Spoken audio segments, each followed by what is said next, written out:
my dear students, I am Mudita and you are watching your favorite Mudita IS Warriors. So students, ये आपकी English की worksheet 23 है जो कि आपको 31 अगस्त को दी जाएगी। डेट यहाँ पे गलत मेंशन है 31 अगस्त, क्योंकि आज 30 अगस्त का आपका ऑफ है। 31 अगस्त ट्यूसडे के लिए ये वर्कशीट है और आज हम पढ़ने वाले हैं आपकी फर्स्ट फ्लाइट की सेकंड पोएम जिसका नाम है fire and ice. This poem is also written by poet Robert Frost. इस पोएम को भी मैंने पढ़ा रखा है जो पीकेडी इंग्लिश की प्लेलिस्ट है। पीकेडी इंग्लिश की प्लेलिस्ट में जाइए, आपको रॉबर्ट फ्रॉस्ट की फायर एंड आइस वाली वीडियो मिल जाएगी। डिटेल में एक्सप्लेन किया है with poetic device and important question. एक ही वीडियो में आपको सब कुछ मिल जाएगा। सो यहाँ पे मैं बहुत ज़्यादा एक्सप्लेन नहीं करूँगी, इन शॉर्ट हम पोएम को पढ़ लेंगे। Some say the world will end in fire, some say in ice. इसका मतलब है, पॉइंट कहते हैं, कुछ लोग बोलते हैं कि जो दुनिया है ना वो फायर से ख़त्म होगी और कुछ लोग कहते हैं आइस से ख़त्म होगी। सो जो इसका पोयम का जो मीनिंग है फायर एंड आइस, उसका एक्चुअल मीनिंग फायर का मतलब आग नहीं है और आइस का मतलब बर्फ़ नहीं है। फायर का मतलब क्या है? डिज़ायर है। फायर का मतलब मैंने बहुत बार आपको बहुत अच्छे से पढ़ाया था कि फायर का मतलब यहाँ डिज़ायर सा है। इच्छाओं से, जो हमारी इच्छाएं होती है ना, कभी ना ख़त्म होने वाली इच्छाएं, उसे यहाँ पे पॉइंट ने फायर बोला है। और आइस किसको बोला है? हेट्रेड को, जो नफरत है उसे बोला है आइस। ओके, सो कुछ लोग कहते हैं कि दुनिया फायर, यानी हमारी इच्छाएं इतनी ज़्यादा बढ़ जाएंगी कि दुनिया डिस्ट्रॉय हो जाएगी। आपने देखा है कोई भी चीज़ क्यों होता है? इच्छाओं की वजह से। हमें पैसा मिल जाए, हमें पावर मिल जाए, एक कंट्री सोचती है हम दूसरी कंट्री से ज़्यादा पावरफुल हो, ये सब क्या है? डिज़ायर्स हैं। From what I tasted of desire, I hold with those who favor fire. हमारे पॉइंट कहते हैं कि जब मैंने इस चीज़ को फील किया, इस चीज़ को एक्सपीरियंस किया अपनी लाइफ में, सो मैं उन लोगों को फेवर करता हूँ जो कहते हैं कि फायर से दुनिया डिस्ट्रॉय होगी।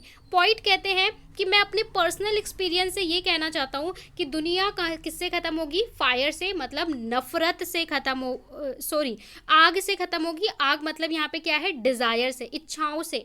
इतनी ज़्यादा लोगों की इच्छाएं बढ़ जाएंगी कि दुनिया डिस्ट्रॉय। जैसे आज आप क्या चाहते हो? मनी चाहते हो। जब आपको मिल जाता है तो आप उससे बड़ा बनना चाहते हो, फिर और बड़ा। तो इतनी ज़्यादा इच्छाएं हो जाएंगी कि दुनिया ख़त्म होगी। इसका आप एग्जाम्पल देख सकते हो, वर्ल्ड वॉर क्यों हुए थे? डिज़ायर की वजह से ही। But if it had a perish twice, फिर पॉइंट बोलते हैं कि मेरा तो ये ओपिनियन है कि दुनिया डिज़ायर की वजह से, यानी फायर की वजह से ख़त्म होगी। But if had perish twice, so अगर ऐसा 2 बार होता है, पेरिस ट्वाइस, ट्वाइस मीन्स अगर ऐसा 2 बार होता है कि 2 बार दुनिया को डिस्ट्रॉय होना है, I think I know enough of hate, मुझे लगता है कि दुनिया में नफ़रत भी कम नहीं है, हेट भी कम नहीं है, to say that for destruction ice is also great, दुनिया को ख़त्म करने के लिए नफ़रत या हेट्रेड भी कम नहीं है। I would suffice. सो अगर दुनिया 2 बार ख़त्म होती है तो ये भी पॉसिबिलिटी है कि फायर यानी नफ़रत से भी दुनिया ख़त्म हो जाए। लोग बोलते हैं ना, अरे लोगों को अपनी खुशी से कम खुशी और दूसरों की खुशी से ज़्यादा नफ़रत होती है। ओके, सो ये आपकी पोएम है रॉबर्ट फ्रॉस्ट की। अब यहाँ पे क्वेश्चंस देख लेते हैं। फर्स्ट क्वेश्चन में बोला है, read the main idea of poem given below and fill in the blanks spaces with correct option from the bracket. यहाँ पे आपको आइडिया दिया हुआ है पोयम का और आपको FIB fill in the blanks दिया हुआ है। बोला है कि करेक्ट ऑप्शन आपको चूज करना है। सो हम इसको रीड करेंगे और करेक्ट ऑप्शन जो है फिल करते चलेंगे।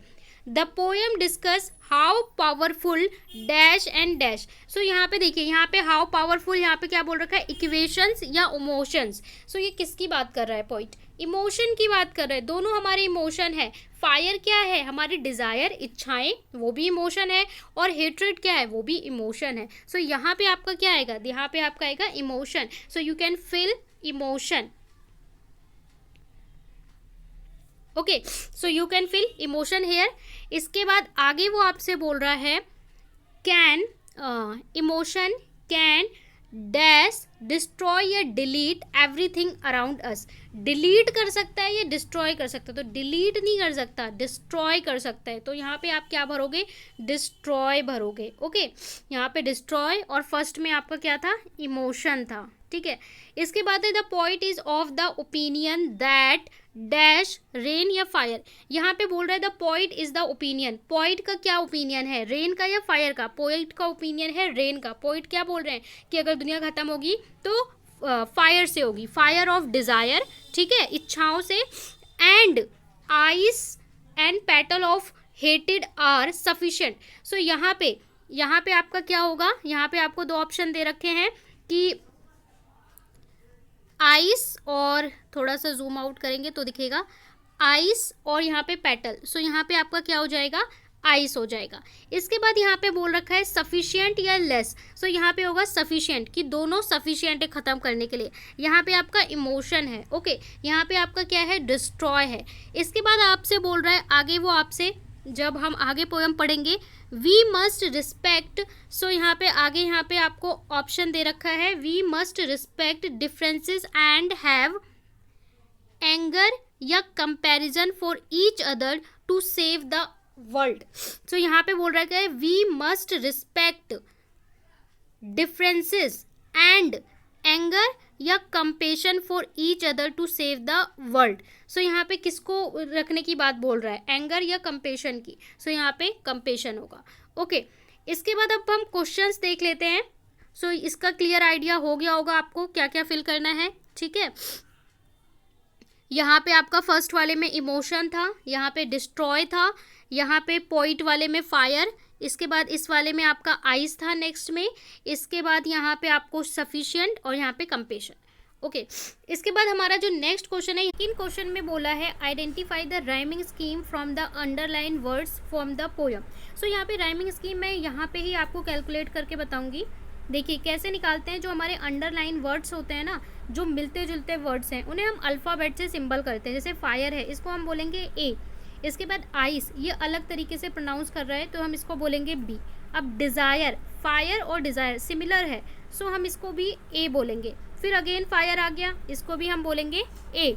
इसके बाद देखिए, इसके बाद है ट्वाइस। तो ट्वाइस किससे मिलता है, आइस से मिलता है, तो ये हमारा क्या हो जाएगा, बी हो जाएगा। इसके बाद देखिए हेट, हेट बिल्कुल अलग हो गया, ना तो फायर से मिल रहा है ना तो आइस से, तो हम इसको सी देंगे। इसके बाद फिर से आइस आ गया, तो आइस वाला कैसा था, बी था। ग्रेट, हेट और ग्रेट, तो ये सी होगा। सफिस और ट्वाइस, ये बी होगा। सो ये हमारी पूरी राइमिंग बन गई। अब हम इसे एक साथ लिखें तो हमारा बनेगा ए बी ए, ठीक है, ए बी ए। इसके बाद ए बी सी और बी सी बी, ठीक है, A B C B C B. अब हम ये वाली देख लेते हैं कौन से ऑप्शन में हमें दी हुई है। सो ये हमें दी हुई है, अगर आप देखो ए बी ए, इसके बाद ए, फिर यहाँ पे देखिए सी तो है ही नहीं, तो ये आपका नहीं होगा। फिर सेकेंड वाला देखो A B C B C B, यही हमारा बना था, A B C B C B. So ये हमारा जो सेकेंड है ये सही है। यहाँ आप देखो ए बी सी, इसमें रिपीटेड है, ये भी नहीं है और ये भी नहीं है। सो हमारा करेक्ट राइमिंग क्या होगा, B is the correct answer, B आपका सही होगा। इसके बाद थर्ड में बोला है the poem presents the image of. Poem किसकी इमेज दिखा रहा है, डिस्ट्रक्शन की, सेलिब्रेशन की, एबंडेंस की या रिजेक्शन की। तो यहाँ पे रिजेक्शन की ना तो बात है ना एबंडेंस की, यहाँ डिस्ट्रक्शन की बात है कि दुनिया डिस्ट्रॉय होगी। So A is the correct answer.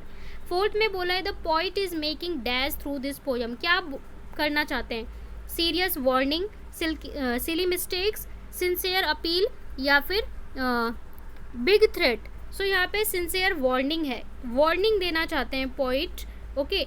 अगला पूछा है I see in the second stanza denote.